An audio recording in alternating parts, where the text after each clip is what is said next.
अफा फत्ता अखोगी तुंग वांग यंगा तंगाई फदना तोरप थाबगनी फिजंग खनब्र थिंगबा लेते थिंगदे थिंगबा हाइबा वाइजे इना की लु अमोइना कोई हाइबियादे तौबिगनु सी फत्ते सिदा असोइबा लई सी लई हाइदना मधु नायसिगी चेंजा सोंजबा मोइना हलमनगी याथुगा हाइबनी अखोगी मणिपुर की नायसिगी मियामगी कोपदगी सिबा फावदा कोई पांथोलेबा थबक थोरम सिंगसे असिसदा का हेनबा मचत पाइपुना चनरमदब मैम तोसिन यानसनबा अमुक मसिना मरम ओरगा कोई हेना सेन चलनबा लंबी ओइबा मणिपुर की यामना सेल थुंगी पिबम यामना सोबा को पार्टी पिता इनकम फाइदि लेटेस्ट ओइना फाइदि अखोना ममैदा लेरबा सुफम नोंफम चटफम सु लेतबा अदु मिसिंग सु नोंग नोंगी हंदरपा सिगुंबा मयाम असि लेना लेना अखोना इरनसु लेतना अखोना का हेना होदोंबा दुबा कोको सिबगी थबक थोरमसिदा पैसा चलहनबा असिना अखोय खुनाय से मनिंदा हलली अखोय खुनाय की मतिंग अपांगन तेहली अदुना अखोय फिजंग खुंगुमसे हाइबनाते अखोय फिजंग खनसी तौबदबु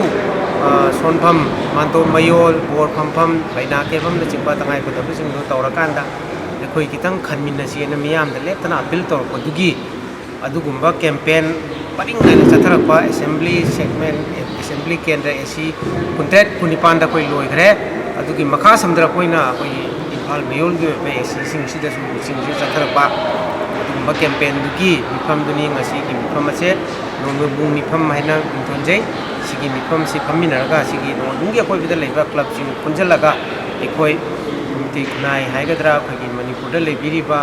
मियाम पुनमकी हाइबा तारे इतै खुनाय दिंगे हाइबिया देबा सि मियाम की सेंथोक लंबी सुगुनम बकन्नी नबा होनबा कनबा सेलिंग न सिजनबगी हैनबी सेमगतपा अदुगा कानादबदा सेल यामना चंगहनबा मतम यामना मंगहनबा सक्सा हजानबा हराव कुमैदा दुम चही सुपर लुक्तना लेबिगी कल्चर से कोई लुसिनरगा तोबे यादबदंग तोमिनबा होय तोबे यादबदुदी करी हानी तोबे यादे अखोयना तोमनबा थबक थरम दा तंगाय बचंग जुनि को तोबो तारे अदुगा अते का हेनबा सिंजे कोई तोबदनबा अदुगा मियाम बुनो वखन तामिना दुनी असिगुम थबक सिदा कोई कंथा करेम नबा यादे कना रिंचिंबा यादे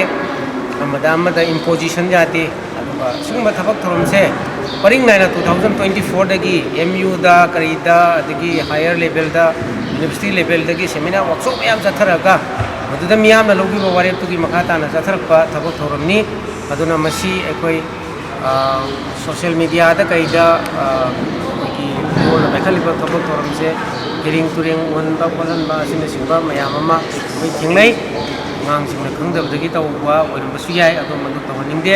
maramdi masi tawraibasigi nungya tharsi yamna lei akhoi khunai ma chawkhatpa haibase khunai adugi miyamna chatliba licha chat wangang changang chakcha yuthak mana pangthoiba miyam sigi makha yam poli akhoi leiriba pibam sidi akhoi thaina digi hongna chahi yamna akhoi se adum akhoi sel je akhoi kare haitare likna sinabagi culture se leitre कोई हराव कुमई अदुगा चक्चा हैजाना बा COTPA नाट culture की मिंगा का हिंजनबा सिने Simba कोई तंगसे कोई खरा हंजनरगा लाइसोन तिनसोन तंगया the पुदंग तंगमिनरगा अरे पिक्शन ना लाइथोकना गोंगदोंग मुगे थबक थोंग पांथोकमिनरगा हंदरगलिबा मिसिंग की चांग सि किस्तंग बैकअप तंग ngamnanaba हंदरगलिबा इकोनॉमी की सिस्टम सि कितंग बैकअप तंग ngamnanaba कोई सेक्शन मिनसी ओगन मिनसी हैना मीडिया की मैम सोगन मिनसी अदुगा हाइजनिंगबा अमना असिगी थबकसे थौ लेतदना पथौ तौबसु नते 2024 के अंगन बसंतगी तौरपनी मसी लमदमसी लेबा सिओसो मयाम पुंजलगा कॉन्ग्लोमरेटेड ऑर्गेनाइजेशन अमन तौरपनी अखंगै मयाम यावरी एमयू की ओजा यूनिवर्सिटी की ओजा यावरी कल्चरल एक्टिविस्ट मयाम यावरी सीनियर सिटीजन यावरी अदुगा कोइगी सना कोनुंगी हलमन सिंग यावरी अफा फत्ता अखोगी तुंग वांग यंगा तंगाई फदना तोरप थाबगनी फिजंग खनब्र थिंगबा लेते थिंगदे थिंगबा हाइबा वाइजे इना की लु अमोइना कोई हाइबियादे तौबिगनु सी फत्ते सिदा असोइबा लई सी लई हाइदना